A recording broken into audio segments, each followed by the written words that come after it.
Hello, everybody. Welcome to the CNC with Dave Gatton show. Um, Hope everybody's having a good weekend. Hope you had a good Friday yesterday, and hope you have a happy Easter tomorrow. So, let me get my little ticker going here. Let's see who we got out there. Got, a bunch of folks. Wayne Hurl, Steven Toronto, Marcelino Rodriguez, Jim Sinicola, Tim DeLine, Landis Stutes, Kevin Wilkinson, Lynn Hedwig, Dave Krause, Dave Matthews, Hottie and Sweater, Hottie One Sweater, Hobby, Hobby One Sweater, Brian Mooney, Jerry Bonifield, Greg Oler, Steve at Harnell Media, Russ Meadows, Kevin Els, Dwight Bennett, Gary Hammett, Wood Creations, Earl Walker, Hitch Hamilton. Oh, is it on Facebook? I posted this thing and it never did. I saw it pop up on Facebook. It's on Never Facebook. did show a link. So, according to StreamYard, it scheduled it, but I don't know why it never did come up on Facebook. All right, well, it's good to know. It's over there, I guess. Kevin Harder, Darren Burrs, Clyde Labonte, Making Memories with Benji. Let's see. And Karen Van Avery, Jason Rouch, Neil Steger, Marcelo Milan. I don't know how you say that name. Paul Stewart, Charles Lawrence, Alan Lee, Ryan Ballard, Richard Kowalski, Barry Curtis, and many, many more, I guess. All right. Thank you all for tuning in. Tonight's show topic is nothing. Q&A questions, I guess. I don't have anything planned. Didn't have a guest scheduled. Still trying to get a couple of folks and can't get folks to come on. So it is what it is. So we'll just take questions. And first of all, let me do one thing though. I got the banner running down there. If anybody's got any questions about the 2020 Quarantine CNC Challenge, we have got some awesome. I've already got 11 videos. I think it's 11. Yeah, 11, I think. And they are fantastic. I mean, just fantastic. You guys are really knocking it out of the park. And if you want to watch them, I have a playlist on my YouTube channel. You can just go to my YouTube channel and click playlist and you'll see that one. And also you can go to, if you look in the show description, there's a link that will take you straight to the website where they're all in a row in the order that I received them. And every time I get a new one, I go down to the bottom and add it. So I'm getting them all ready for when the deadline gets here. Well, I'll be posting a little form over there where anybody can go over there and vote for their favorite CNC Quarantine CNC Challenge video. And it's going to be hard to pick one because there's a bunch of good ones. Well, they're all good, I think. And some of them are just hilarious. I get a big kick out of watching those. So anywho, one other thing I wanted to do, I saw my buddy Brian Mooney in there. And if you look right behind me here, right over, wait a minute, I can't do this, right here. Your right side, your right shoulder. Oh, it's crossways, right over here. And I got a picture of it right here too that I want to show it because I didn't want to take it off the wall to show it. But Brian Mooney made this for me and sent it to me. I got it one day last week. And I just love that thing. So cool. So thanks again, Brian. Just wanted to give a shout out here on this show. We've already talked about it on the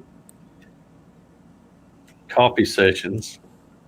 And I've had it hanging up there and it will stay hanging up there from now on. So thank you again for, excuse me, I had some chicken Parmesan just a little while ago. Just kind of stuck right there, I think. Yum. But it wasn't the good chicken Parmesan. It was the in the box. Microwavable chicken Parmesan. It wasn't. It's not like it was anything fantastic, but I'm about running out of stuff here. I don't have a whole lot to choose from, so this quarantine stuff better lift soon. Brian Mooney says, "Very welcome, Dave." Thank you again, Brian. That thing is super cool. Hey, Barbara's watching. Hello from Milton, Florida. How you doing, Barbara?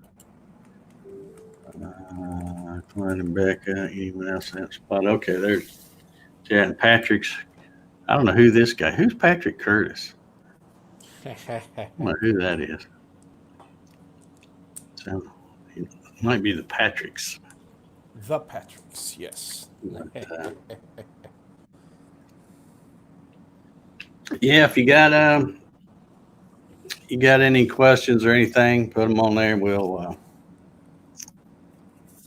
see what we can do. Try to answer them anyway. Seen still a lot of questions about people having issues getting their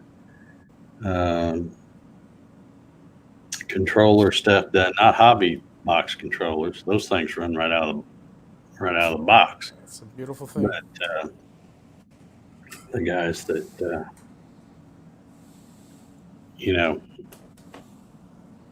Yep. by doing their own thing. Yeah, it's another thing. I wanted to point out something too. I'm not going to call out anybody's name because I don't want to embarrass anybody. But if you have a problem, let me just throw this at you. The Facebook group is a great bunch of people. I call them my super tech support team because they're so good at helping folks.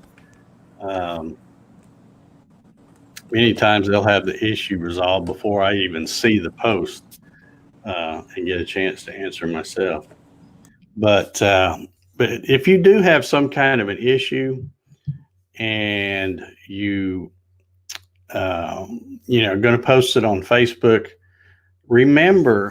please remember that these are DIY kits.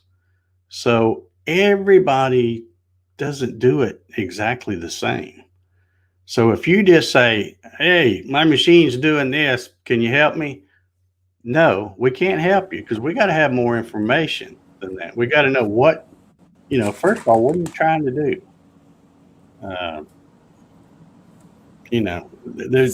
Second of all, what did you change from the plans? Well, yeah, if it's something like that, but if I'm talking about, I've seen here lately, people post videos and the machine's acting funny or doing this or that, and they're like, "Well, what's causing that?" Well, heck, nobody knows. You got to give us more information. You got to tell us what your setup is. What are you trying to do? What are you cutting? How fast you trying to cut? How deep you trying to cut? All these different things. We just can't look at a 15-second video and go, "Oh yeah, I know what that is. It's blah blah blah." So you got to help us out. And the people there are more than willing to help, but we got to have a little input from you too. So just wanted to throw that out there. Let's see here. Jerry Brown's almost made it at the start. We're just getting going here, Jerry. You haven't missed nothing important.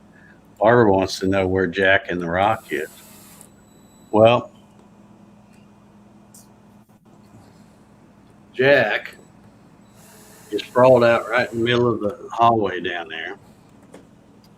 And Rocky, you can probably guess where he is. He's on the sofa.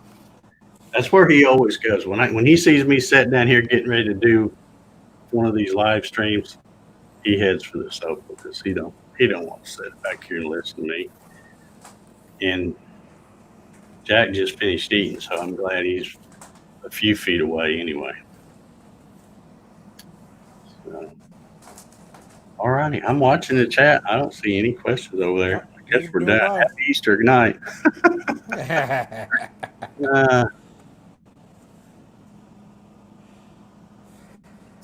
Yeah, we got quite a few people watch it actually for it being a holiday weekend. Of course, I guess they don't have anywhere to go.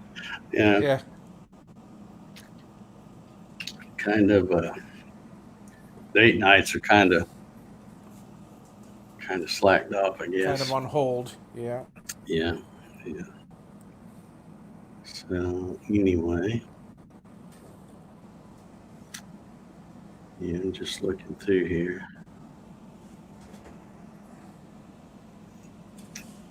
Edward wants to know, is Hobby pretending to be busy? Yeah, I think that's what he's doing. Yeah. I'm pretending. Who's that? Edward? Which one? Edward Henry right here. Oh, Edward Henry. Yeah, you're. Let's see. Did you get your box yet, Edward? It was shipped either yesterday or the day before. Sometimes the post office ends up with them right the first day. Sometimes they don't. But I'm Sherry making Brown says the 4th axis.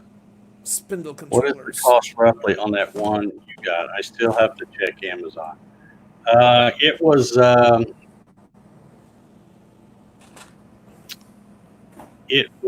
$330, but it wasn't free shipping. It was Amazon Prime, so I got it. In fact, I got it. I ordered it like, I don't know, Wednesday and got it on Friday or something like. I mean, I got it in 2 days. But all total shipping, it was like $353, I think, something like that. But it was $330. But like I said, it had shipping involved, and it's heavy, pretty heavy. Tim says, "How did your Easter project turn out?" I tell you what, I've been trying to do an Easter project for the tomorrow's video, and I've done 3 of them, and this last one I just finished literally minutes before I came in here. Maybe suitable enough to show, but the other two I didn't like. Well, one I was just using just regular construction because I don't have a lot of material here, and I don't want to go get any because the way Lowe's and Home Depot are doing everybody goes in one door and you got to walk past 50 people to go down to the lumber department. Nah, I'm not doing that. So I'm just trying to use stuff I got around here, and I went out yesterday or 2 days ago, I guess, and I had an old board. I might still show part of this in the video. I don't know, but I had an old board that he had given me. He called me one day and he was cleaning out his old shop. He was building a new shop. And he called me, he says, "I'm throwing out a bunch of stuff. Come over here and see if there's anything you want." So I went over there and he had this, I don't even know what kind of board it is. He just used it for an old shelf board. It's about an inch, about an inch and 3/8 thick, by roughly 14 inches wide and about 8 foot long. But it's all rough looking, it's old. So I thought, well, you know what? Sometimes you get one of those boards and you clean them up and, plane down a little bit. And there might be something pretty into there. Well, there was, but it really, after I ran the project with it really, and I don't know what kind of wood it was. The edges of it and then a strip right down the middle almost looked like walnut, but then the other parts looked almost like maple. So I don't know what it was. But anyway, the little dark walnut-looking stripe that was down the middle kind of messed up the project I was doing because it didn't really fit with what I was trying to do. So I did another one today. I went out, scrounged around in my shop, and I found a board. And again, I've had it so long, I'm not sure what it is. I think it's mahogany. Or something like mahogany, but it did pretty good. But I had to make a much smaller project because I was making something quite a bit bigger. So, anywho.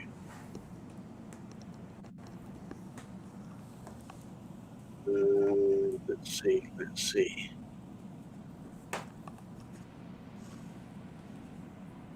I see a lot of yakking over there. I don't see any. I see a question for me from This might be Marcelo, a but question here.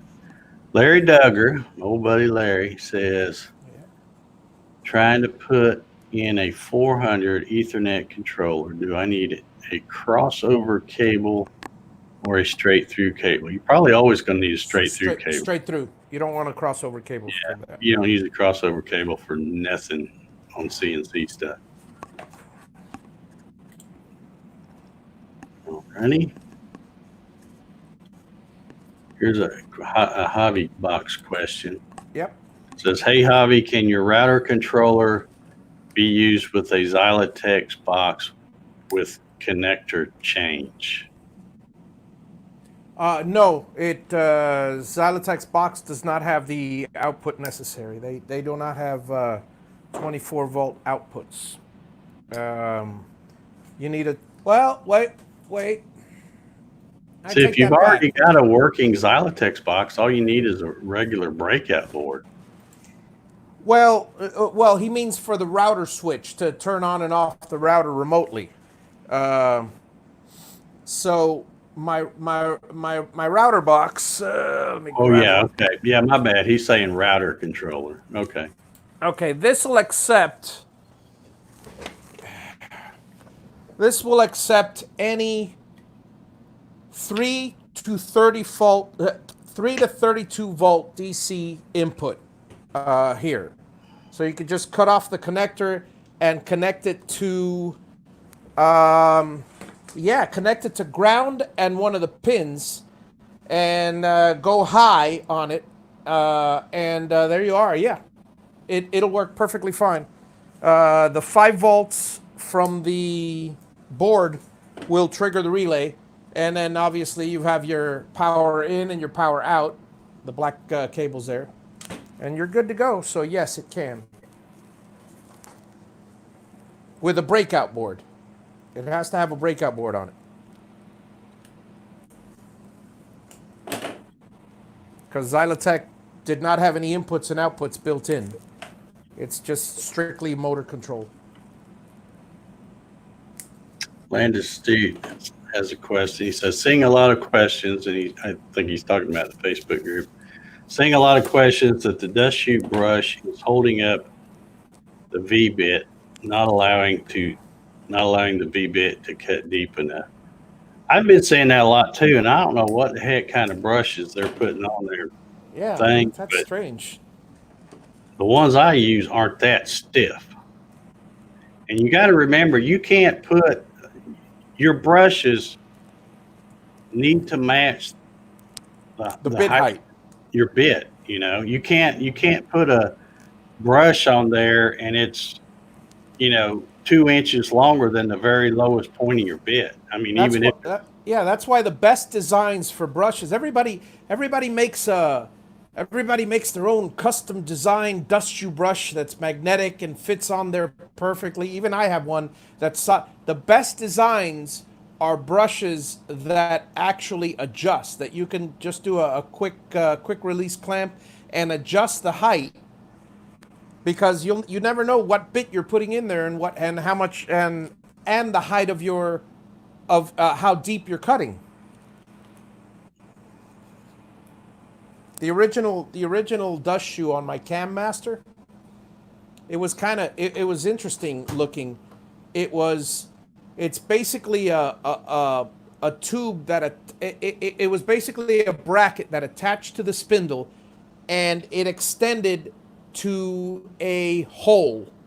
And what it was the dust shoe was a tube, with the dust shoe at the end of it.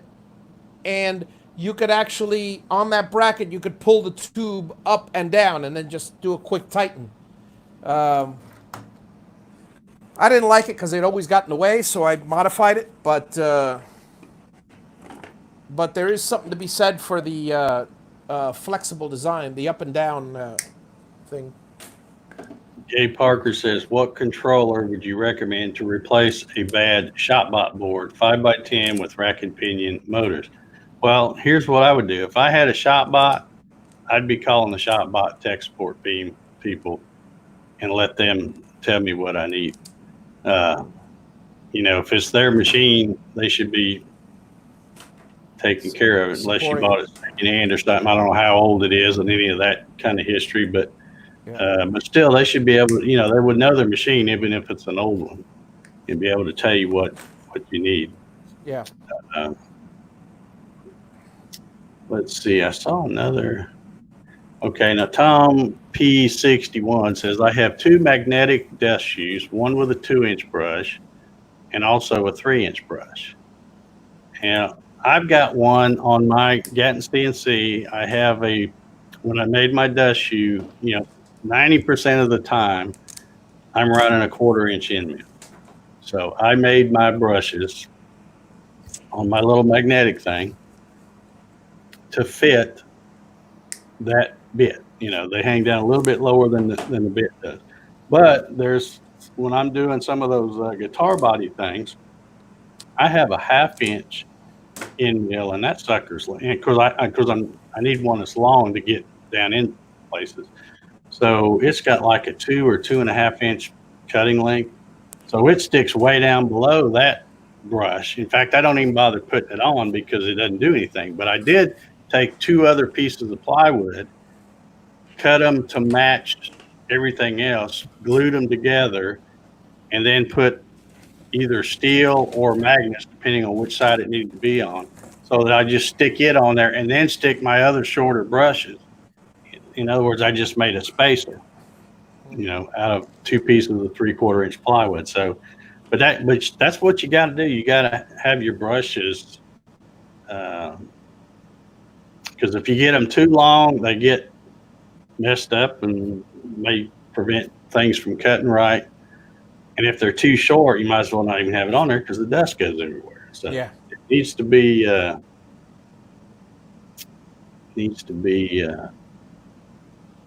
look who got it. Look who snuck in here. Who is this guy? What's he doing? Hey, Laney, how's it going? How you doing, buddy? I bet he could tell some stories. That's my neighbor up here. Yeah. 20 minutes. Laney, if you're not doing that, I'll send you a link if you want to come on. I see you're over on Facebook, but I think you know how to use the StreamYard stuff. If you want to come on, let me know. Let's see.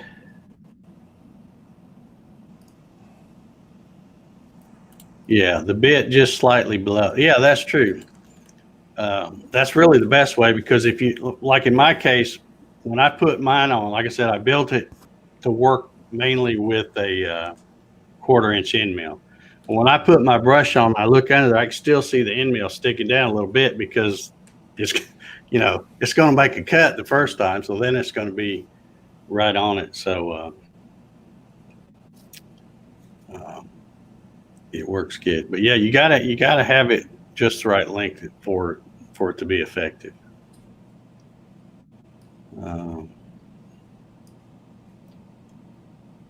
Everybody's switching to YouTube. Whoop. Switching to YouTube. Yeah, that's. Let me see if I. Rubber sheet with slots for that. Yeah, now I have bought that that material. It's the clear. What do they call that stuff? It's like conveyor door material. That clear stuff. But I found, and people will, ask about using that. They say, well, I want to be able to see the thing. I can say, well, you're not going to see it for very long because it gets dusty real quick. So that's why I just went with the brushes. I like the brush stuff better. It slides over the knobs of the hold downs better. All right, Laney, let me send him over. Here, I'll send it to him. I'm ready. Okay, you got it? Yeah. And let old Laney hang out with us a while, see what he's. Yeah. He's kind of a CNC guy, I think. I'll drop out so he takes the second spot. Maybe that'll fix my camera. I'll be right back. Oh, well, I can. Oh, okay. Okay. I see what you're saying. Yeah, I don't know why the camera's. Well, here goes.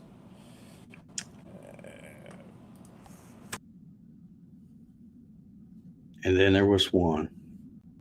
I guess he sent the link to Laney, so we'll see. Let's see here. There's Hobby. The camera's cleared back up. Ah, good. Well, that's something good, I guess. I might put my glasses on to read these comments. I usually can read them, except they're jumping by so quick I can't.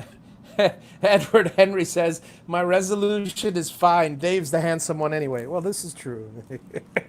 Eric Massey says, my issue is that my vacuum sucks some of my brushes up the tube. Yeah, I have that trouble on my Gatton too. It's really strong when I'm using that one. Laney must have went and put his pants on or something. That was taking so long. He might be sitting around in his pajamas or something.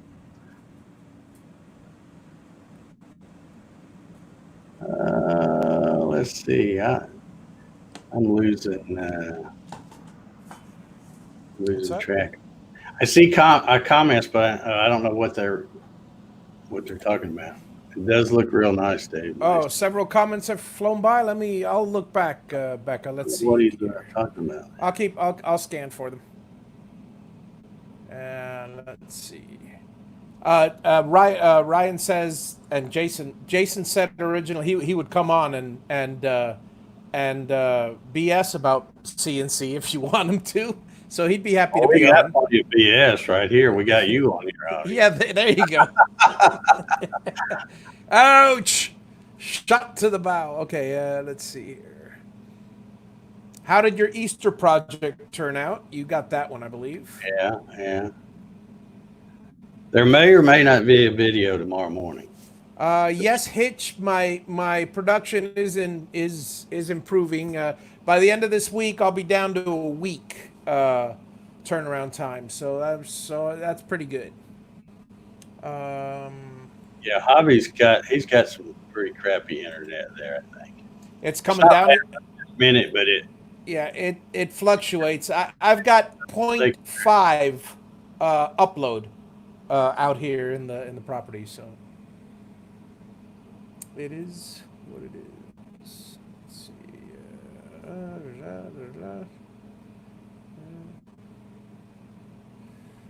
Okay. And yes, Marcelo, my router. No, he said he got no link yet, and that was at 8. I sent him.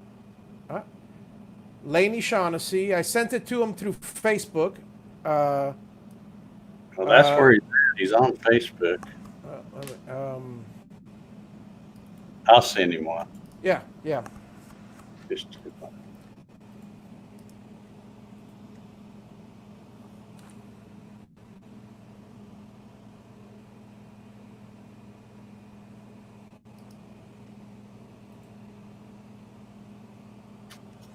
all right, there you go, Laney.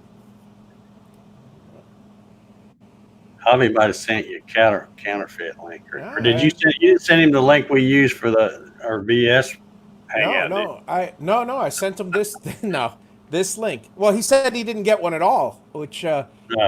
Which my last conversation with him was was a long time ago. It was on June of 19. So maybe.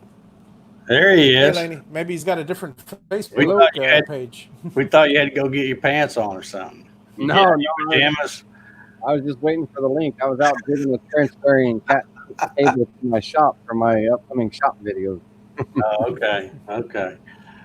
Well, welcome to the CNC with You Know Who show. There you go. Good to see you. Thanks for inviting me in.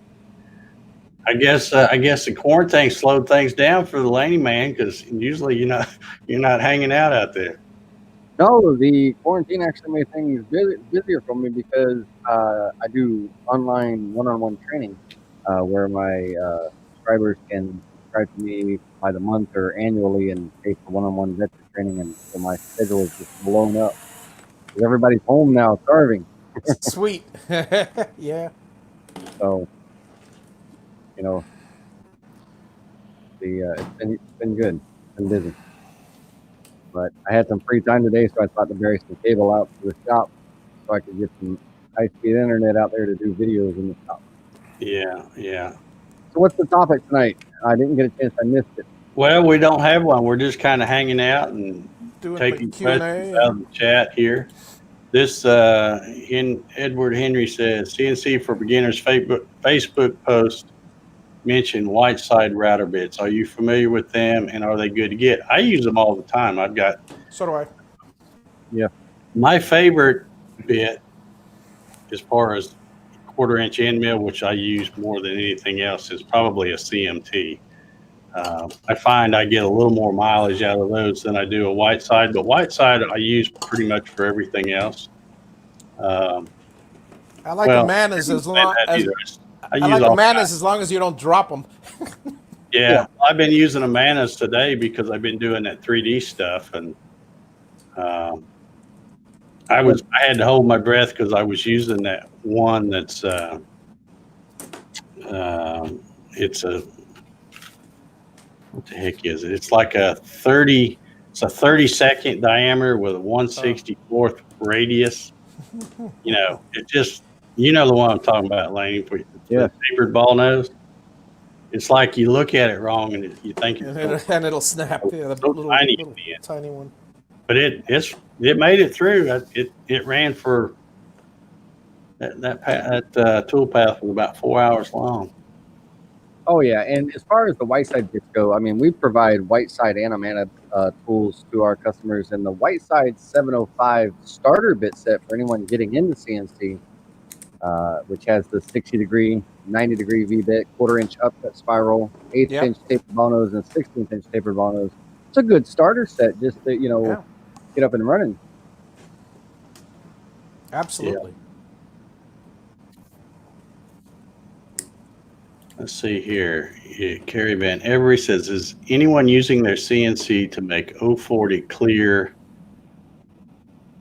Vivek, I guess, PET G face masks for the COVID-19 that works with 3D printed headbands? I don't know of anybody.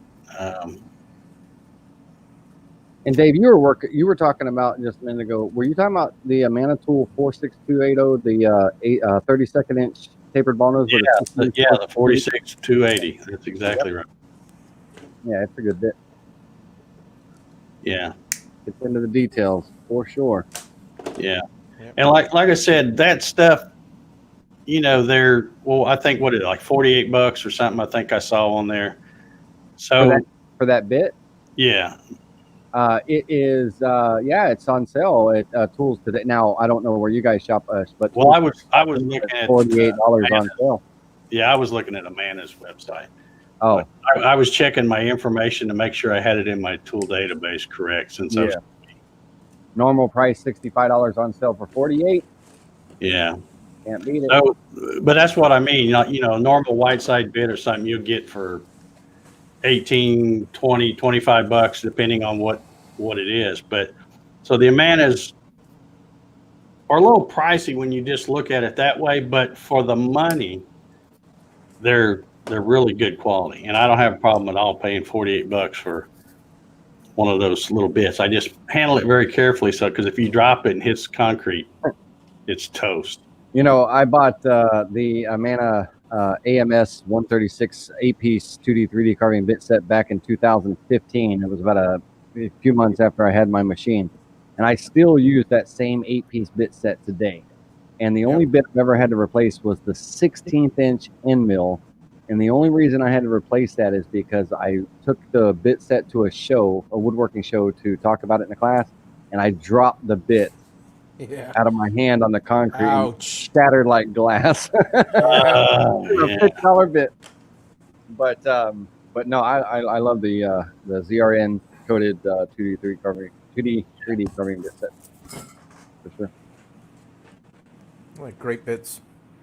I have my 1/4 inch down cut and up cut. As long as everything, they last forever as long as you don't do something stupid like running it through a clamp or again dropping it. Yeah. As Can long you as see the as long comments? as Are you able to see the comments on the right hand side? I am. Okay, good. yeah, the only thing that about those bits that I would recommend to newbies that sometimes may not always be apparent is make sure you have a good pitch cleaner with you if you're working with plywood, because those bits tend to gum up if you're working with a long time. Obviously, and Laney could teach you something in his Spindle TV class about this. Feeds and speeds are important. You don't want to Keep load. overdrive your speed so the bit gets hot and then the glue just melts onto the bit. But Yeah, and what you have to understand is, when you get, especially when you get into like the Amana 1/8" and upcut end mill, um, it's a 4-flute bit, so those gullets and those flutes are much smaller. So you need then bits need to be spinning slower, so Right. they can move that material. But also keeping your bits maintained and clean, not necessarily sharpened. I'm not now. I don't know about you guys and what your opinion on sharpening is. I'm not an advocate of sharpening bits. I'm an advocate of replacing them. On some bits, I will clean them up and sharpen the edges, like on my V bits and things. But my other bits I'll end up replacing. But keeping them clean will, and the proper chip load and stuff, those bits could last a lifetime. And then other things that you can do is to your tool pass, add ramping to your tool pass. That helps extend the life of the router bit. yep, yep, absolutely. Yeah, I'm not a fan of just because I'm too lazy to go over to a sharpening place. If it's a V carve or a two flute, I've got my diamond stone, and every once in a while after I see it gets, I'll just a few 4 or 5 passes and that's it. On the But flat heads, absolutely. but short of that, that's it. Absolutely. And the thing about it is, if you have the fortune of having a good toolsmith, or something that a good tool sharpener and all, Yep. that's fine. But a lot of times, you want to make sure they know what they're doing, because not only could they change, we're removing diameter. material, the diameter, they could change the pitch and all kinds of things, and so you've got to account for that. Yeah. But yeah, no, as far as your V-bits and all hitting that flat edge and just touching up on your diamond stones and all, that's good. It's all part of the cleaning system. And, CMT has a great little cleaning kit, and I think I don't know what the name of the other brand is. You can get it at Rockler and Amazon and Plus, but bit and blade cleaners, it's good to have that in the shop and just do a little bit of tune-up every once in a while on your bit. Edward Henry I use some of that Freud. They have the stuff for router bits and table saw blades and that kind of stuff. It comes in a little spray bottle. Yeah, exactly. And it doesn't take much, just a little bit of spray and maybe a little wire brush, or not, kind of like just a stiff bristle brush or something. Just a little cleanup, a little soaking. Steve Misher uses Simple Green. There you go. The Edward Henry had a question about when do you use 4560, and I assume he means 90. That he assumes they have different uses. Well, I tell you what, now, if I could give a plug, this past Tuesday night on Spindle TV, my live video was, what bit do I choose?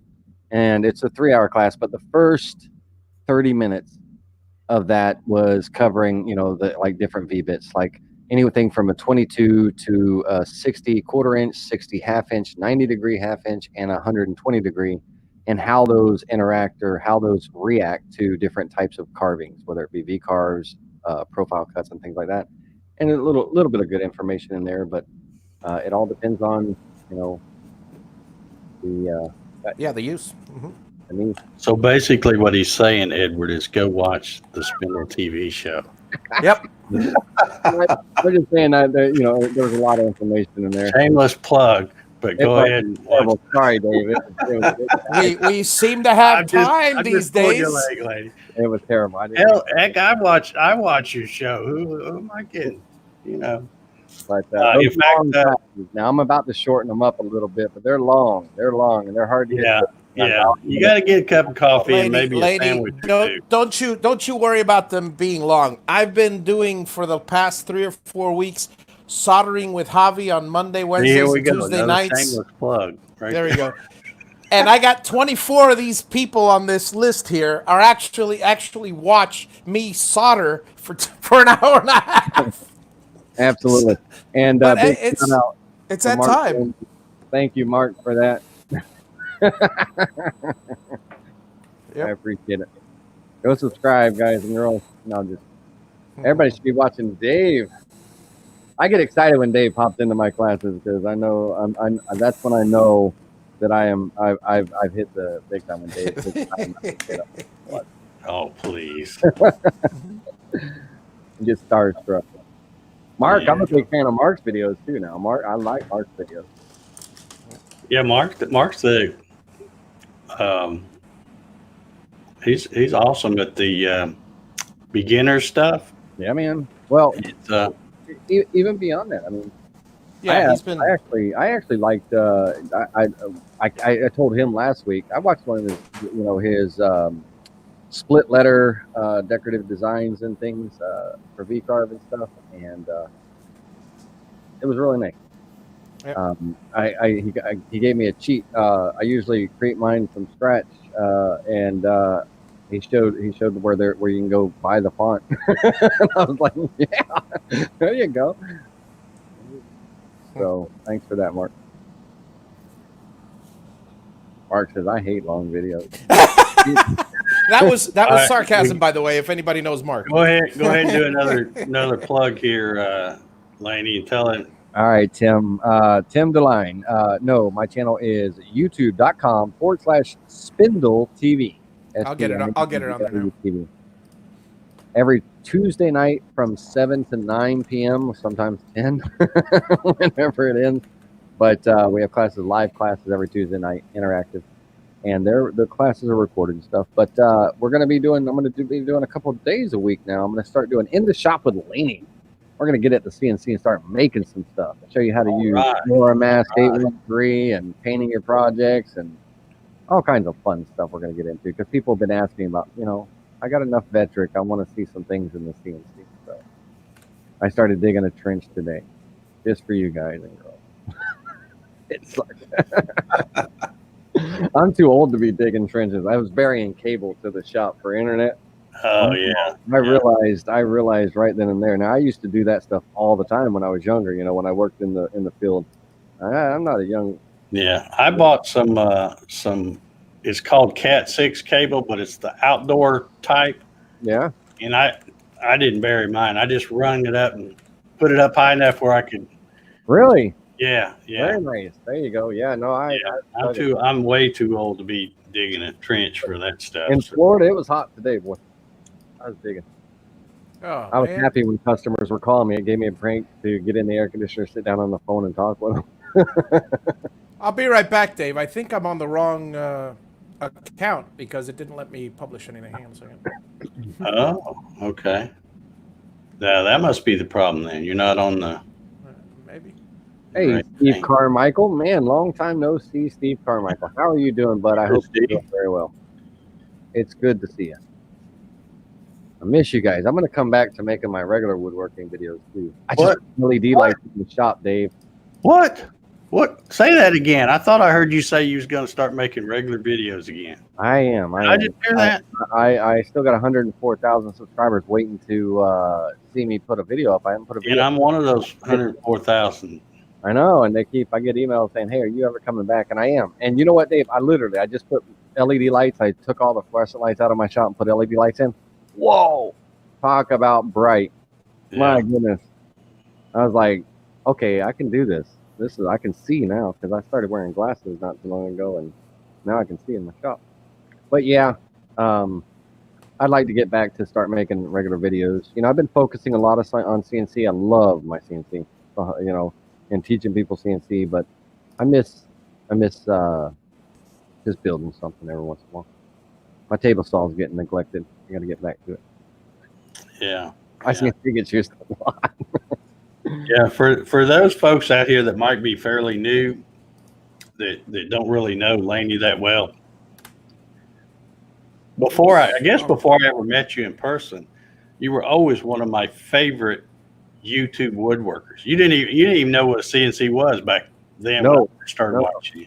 no. But he always did cool shop projects. Like one of my favorite ones is the one where you put the wing in your table saw and With the roller bearings and everything. yeah. And then the CNC bug bit you, and that's No. the last. That was bye bye Laney. No Yeah, more. and you know what? I'm going to tell you, for those of you that are thinking about getting in CNC and things, it tends to spoil you a little bit because it ups my game on my woodworking. The thing I can't carve. You can't hand me a chisel, a knife, a chip knife, or anything like that, and ask me to carve out something.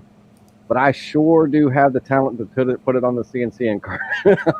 And but I wanted to include the CNC to add to my woodworking, and it ended up totally taken over because I got to where when I was designing stuff, the first thing that popped in my head was, how can I make that on my CNC? And it kind of took over. And then of course working with digital wood carver and thing over the years, it happened. But Dave, back in the day, I stepped away from the YouTube channel not because of the CNC. 2000, 2013 or 14, my aunt was diagnosed with cancer, and I was taking care of her, and I had a job offer where someone offered me a decent amount of money to manage their company, and I took it so I could help pay for her chemotherapy and all that. And it's hard when you step away. It's very hard to get back. Things get piled up and just timing. And I used to produce Sunday. I would design, Monday start carving, Tuesday, or not carving. See, I got it in the brain. Cutting, building and all. Wednesday, and then Thursday edit, Friday upload. But it turned, couldn't do that. And so now I'm trying to crawl my way back. I'm trying to get back. And, I'm nobody now in the woodworking world when it comes to that. Steve Carmichael and all of those guys, and April Wilkerson, who is blown up, all of those people, they were new back when I was doing it. And now I'm the newbie. I'm trying to come back and crawl back up too. Yeah. Well, I for one will be happy if you get back doing just regular stuff. Oh yeah, that would be cool. It'd be cool. Not that I don't like your CNC stuff, but because I like that too. Yeah, but you can only do so much design work, video. Yeah. I'd love to get back and just start building things, and that's what I'm doing. I'm literally this weekend, started kind of getting my shop back in shape, and I didn't realize how much corrosion and rust had built up on and don't shoot me, guys and girls, on my top of my table saws and band saws and all my beds. I'm doing a lot of scrubbing and cleaning, getting that shine back. We'll see. Yeah, I have a pretty ugly looking table saw too. I have a terrible habit of setting soda cans on it, and I got nice little rings everywhere, and that's a no-no. That's gotta get yourself the sweat one of proof. these. Yeah. One of these cups. They're fantastic. It's a cardinal sin in the shop. So Dave? What are we answering questions for people, or are we just chatting? Well, I got them going by here. I don't see a whole lot of them. Mostly just conversation out there, but apparently everybody that's knows what we're everything. supposed to be doing, I guess, is answering questions.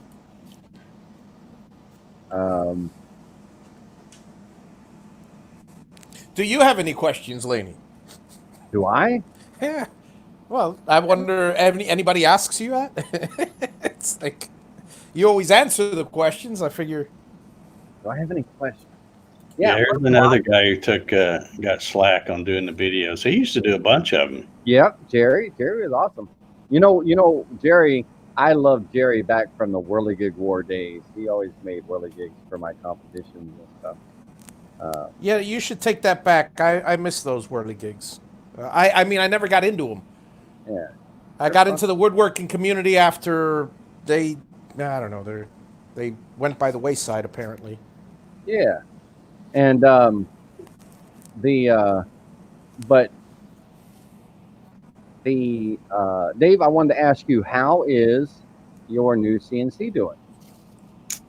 Well, Avid, right? Avid CNC. it's an Avid, yes. It's their Pro. If you probably know a little something about Avid, it's their Pro 4848.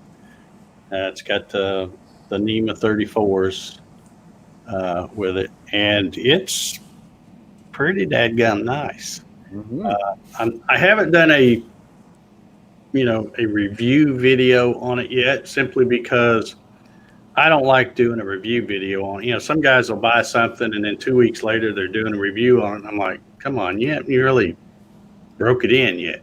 Right. So I got it. I ordered it at the end of the year in December, and it came, all the boxes. You put it together. It came in January, about January 24th, I think, and then I worked little as I had time putting it together, and so I've had it together, I guess, since the first part of February, something. I don't remember. Sometime in February. Yeah. But it's, it's everything a machine that costs that much should be. Oh, yeah. They're not. I wouldn't really call this a hobby machine. There's probably some hobbyists that are well off that have them, but I would say there's probably, a lot more than what you consider a hobby machine. But it's pretty nice. I like it. It's. Oh yeah. I started out when I started thinking about getting it. I was going to just get the mechanical portion, and then I was going to get my own steppers and build my own controller and all that. And then the more I thought about it, I'm like, nah, I'm going to get their plug and play controller, because that way it's just, why reinvent the wheel? They've already got it. Everything's there. And then I thought, well, if I'm going to do that, I might as well get their nice spindle plug and play thing too. So I got that. And then I got down to the point where the only thing I wasn't going to get is I was going to build myself a table to set it on instead of using their leg kit. And I'm thinking, well, shoot, I've already spent this much money. What's another $500 or $600? So it's it's kind of a treat for myself. And I'm listening to him talk himself into every single one, every step of the way. It's hilarious. Yeah. I bought this. I might as well get. Last year, I think I deserved that. Absolutely, absolutely. But yeah, I like it. And Avid started doing. They did one. I think their first one was yesterday. At let's see, it was 3 p.m. their time, 6 p.m. my time, I think.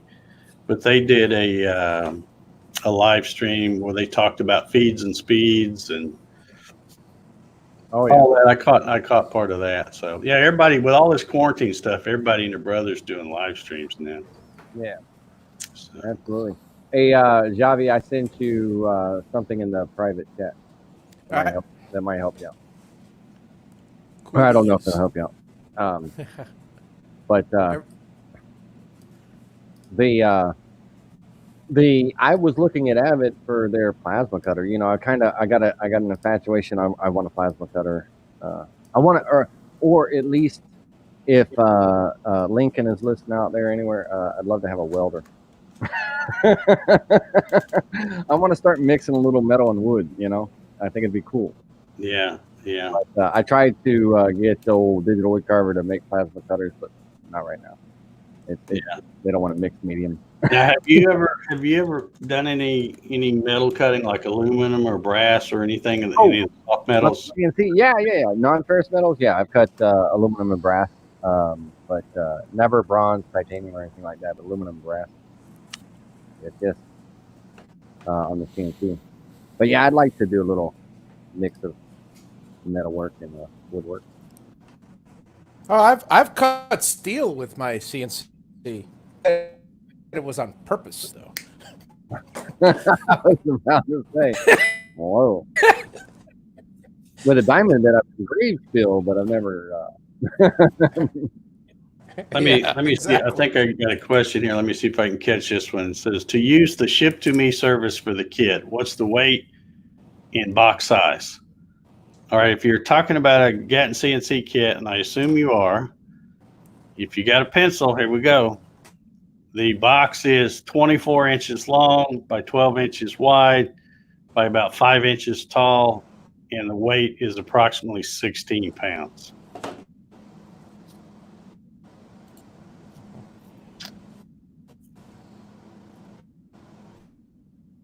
Yeah, my hobby boxes are a lot heavier than that. Yeah, they're Is any the CNC controllers with the motors? It says, y'all have a happy Easter in our new virtual world. Things will get back to normal, but Yep. not soon enough. Be patient. All right, Hitch, have a happy Easter, buddy. That's, Hitch Hamilton. yeah, that's one of my old high school people. Went to high school with Hitch. And it says Greg. That's what it has on his thing, but everybody that really knows him calls him Hitch, I think. That's all I've really known him by.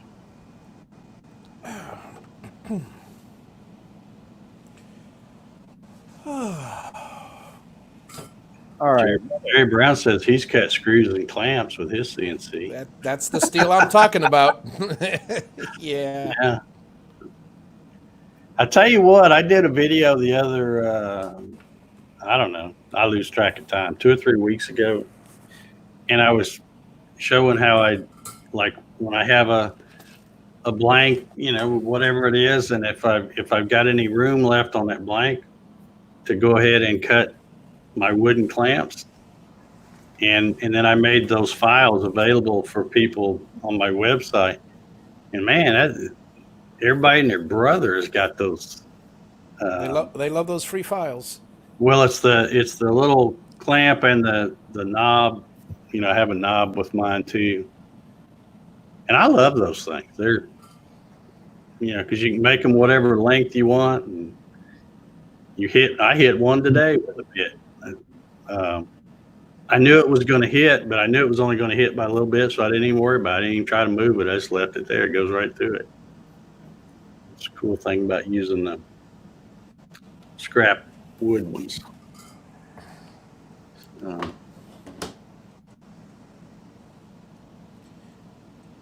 Yeah. It says his wife's embroidery sewing machine costs more than an average. That's a pretty pricey embroidery machine, man. Yeah, embroidery machines are pricey. It says only my hometown friends know my code name. Yeah, I really have stopped and think what your real name is, because I've always thought of him as Hitch. It's what everybody called him in school.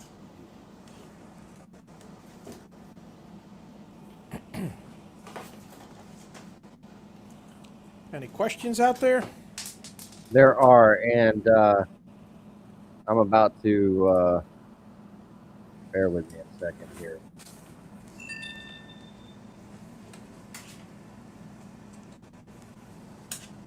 Poppy says, I did like those, Dave. I had to make the knob bigger for my big hands. Okay. Well, you make the knob bigger now. Remember, it's easier to hit.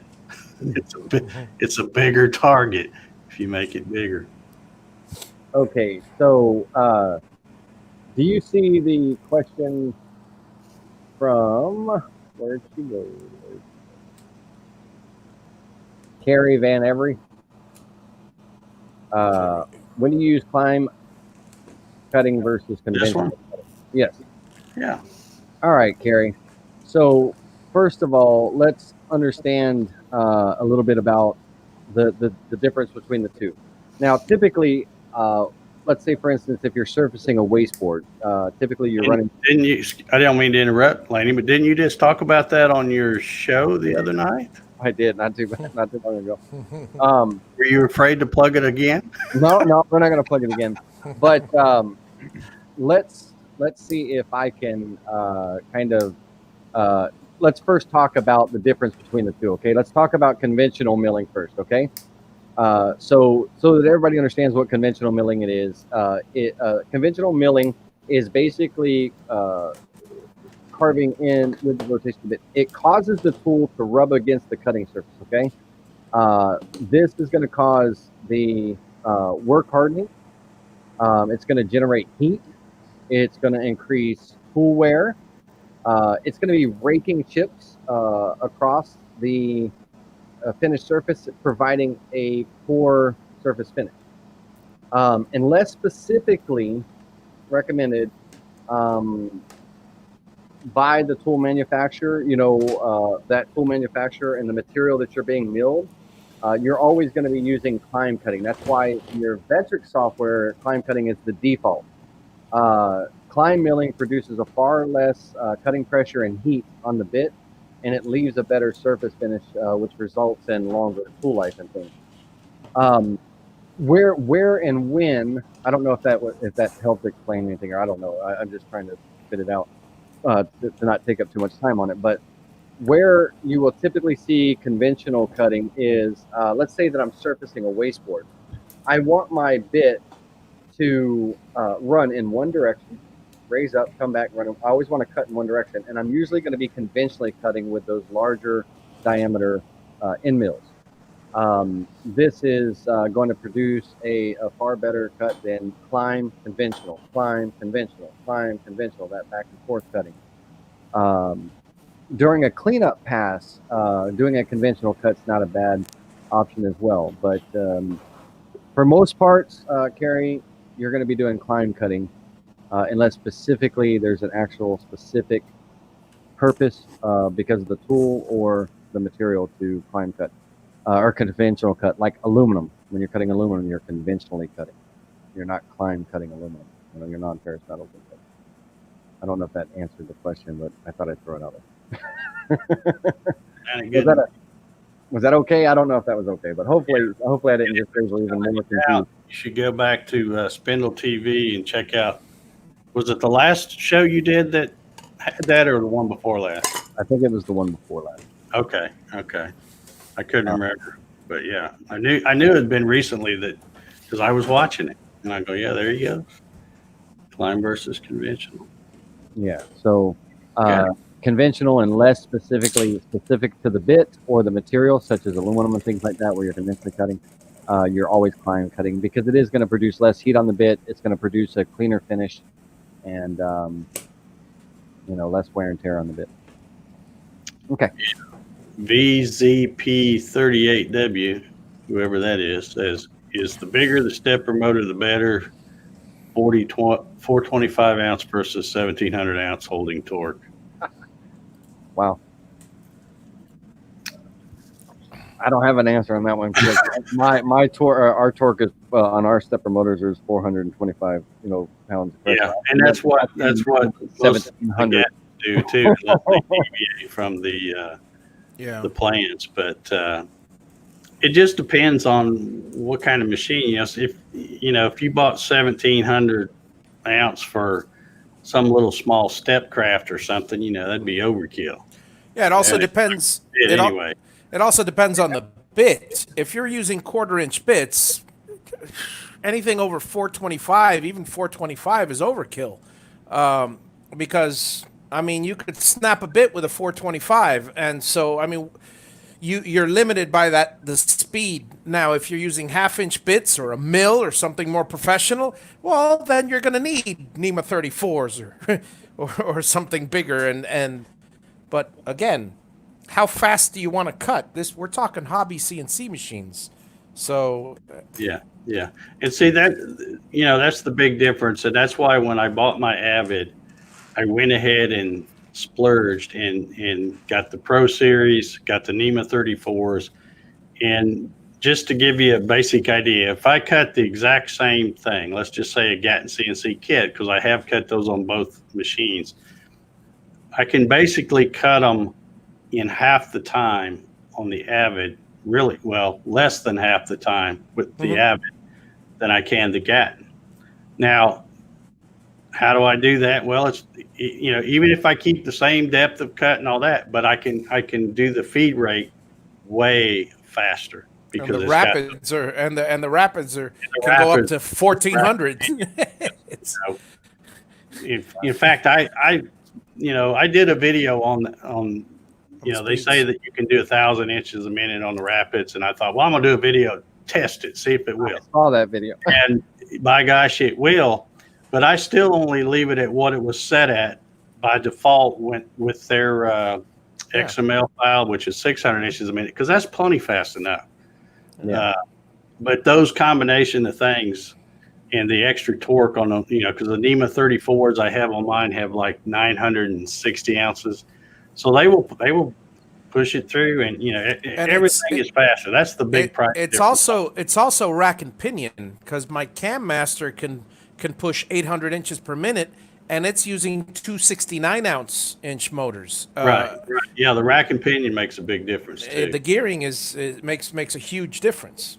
You know, I can push my Gatton to 600, but it'll. See, I don't know who that was because it just had one of those crazy usernames. But if you're talking about a Gatton CNC 425 versus 1700, you'd be crazy to put 1700 on something like that. You don't need that much muscle on a hobby machine like a Gatton. That's huge. Yeah.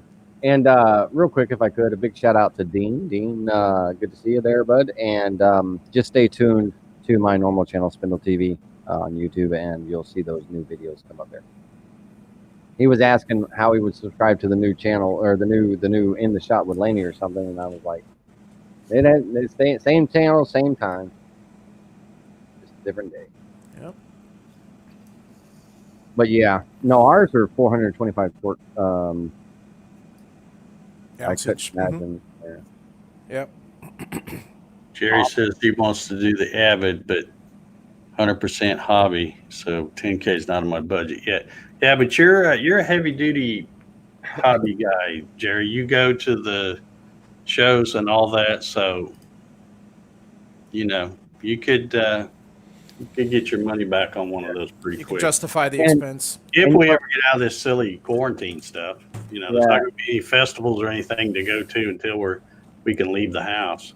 Yeah, and Jerry, you know, Jerry bought one of our mini carvers not too long ago, and never got a chance to get it. He never got a chance to get it going. He's always busy and all, but then he switched to 3D printing, and then ended up helping out a fellow woodworker by providing him with our mini carver. That's just a fad.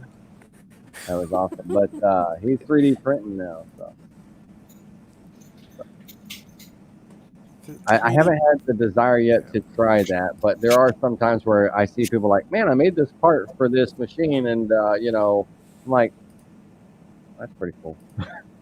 I went through. Well, Dave did also. We went through our 3D printing phase. Have y'all tried it? I've never. Oh yeah. I've got a 3D printer at home. I'd never use it. Dave had 3 of them, and he gave them all away. I only had 2. Okay, 2. I didn't buy. I didn't even buy one of those. I bought one just to play with it and try it out, and then I did a video, and some companies saw it and said, "Hey, we want to send you." So they sent me like an Ender 3. So I didn't pay for that, and then I did a video on it and a review video later on and stuff, but. I'm just not a plastic guy. I'm sorry. Yeah. They got them now. They're expensive. They got them now that are producing metal parts. Oh, yeah. Print metal parts. I'm like, what? I mean, it's probably always been out there, but I they've been out there for a while, titanium and everything, but yeah, they are steep. Yeah. I don't know. I'll stick. Yeah, I got a buddy of mine in Miami who has one, and he showed me a pen he made, and I go, ooh, I'll get on my mini lathe and turn a pen. Yeah, absolutely. I always kind of bash the 3D printing guys anyway, because most of them probably don't like me now, but if you're making something really useful, like now people are making the mask for, to help the situation, and that's great.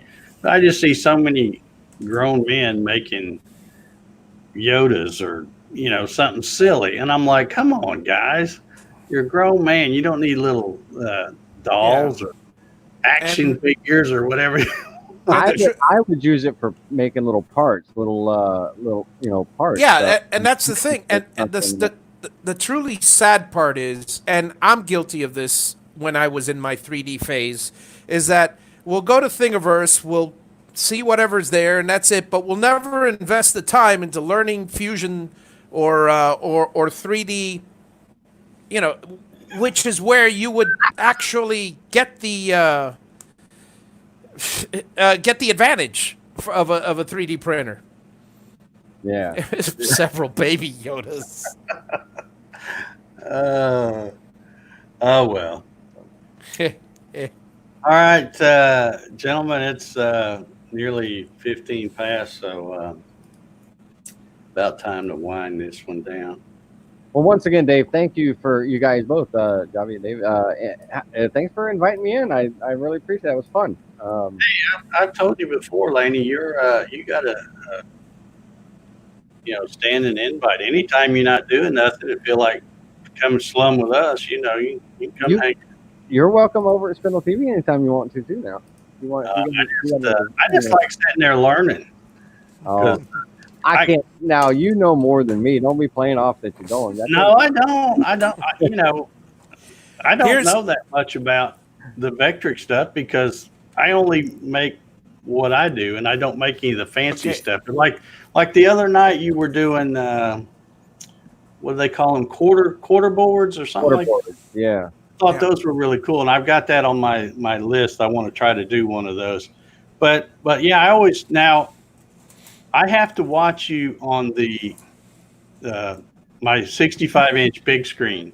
Right. I like to see where you're clicking and all these little shortcuts and stuff. But I always learn something when I watch you. That's good. Now, as to your comment, you know more than me. Now, I can't speak for Dave, but when I watch your show, I had a comment. I had a comment to some friends about this the other day. Mark Lindsay, myself, you, Dave, whoever it may be in the CNC community. It's all about how often you do it more than how much you know, because when you're doing it as you are on a regular basis, over and over and over and over. I mean, there was a time where I was doing the teaching videos for a little while, and I knew everything there was to know about Vectric. You give me 2 months go by where I'm not doing any designing, and all of a sudden I've forgotten it all. And I go over to your channel, and I learn something completely new from someone who's doing it on a regular basis. The number 9 and the number 0 rotating. I mean, that to me, to this day, I've never forgotten that lesson. But the point is, it's all about getting out there and doing it. And the person, it's somebody said to someone else in one of the hangouts, "You're an expert," and it's not a matter of being an expert. It's a matter of getting out and doing it. People become professionals and become experts and become knowledgeable about all this stuff. And this is my advice to all the beginners out there. Just go out there and do it hands-on, and you'll become the expert. Absolutely. You know what I tell people when they call me an expert? You know what an expert is? An expert, X, has been, spurt, drip under pressure. So I'm a has-been drip under pressure. Real quick, before I say my goodbyes to you guys and everybody, Steve Misher, the digital wood carver using the belt drives has a rapids of 150 inches per minute. 225, you can run up to about 150 inches a minute. And that's a rapid? The rapid is 225. Oh, 225. Okay. Yeah, so that's our mid-size hobby unit. Now our 4x4s and 4x8s, those have rapids of 600-700. Which still, Avid on that 1000, man, that was impressive. When is Digital Wood Carver going to hook you up with one of those big boys? my shop is as big as the unit. My shop's only 12 by 24, man. Yeah, but all you do is CNC stuff. So come on. Yeah. Put it in the Well, corner. we're working on, with some help, a new shop, 30 by 30 building. And I was supposed to do it last year. We didn't get to it. We're going to try to get it up sometime this year and all. And then I'll be teaching in Florida, in-house classes and all. And I'd love to get a little bit bigger unit in there at that time. Yeah.